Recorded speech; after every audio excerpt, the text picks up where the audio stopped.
Mga chinggo, meron akong ipapakita sa inyo. Tadan, container to, and nabili ko to sa Mr. DIY. At ang presyo lang nito guys, alam nyo ba, sobrang mura lang. Kasi nagkakahalaga lang to ng 27 pesos. And kaya ko siya binili, nagandahan ako at yun nga, sobrang mura lang niya. So tara i-unbox natin. Tadan! Sobrang cute! Ang ganda ng quality. Ang ganda ng pagka-plastic niya, sobrang elegante ng kanyang pagka-plastic. Diba? Ang cute, ang aesthetic ng kanyang color.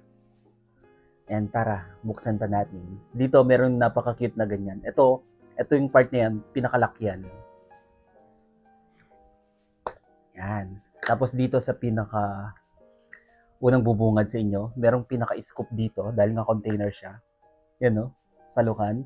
And then meron ditong um, yan, kutsara tinidor na pinagsama. Tignan yung pagka-plastic niya. Ang ganda ng quality, worth 27 pesos lang to.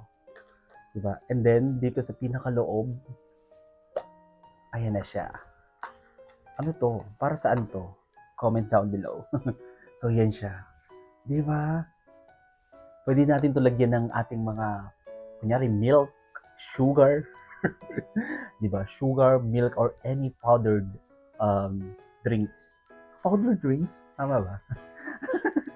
Basta kahit anong mga powder na meron kayo sa bahay, pwede to. Tapos ito yung gagamitin yung pangsalok.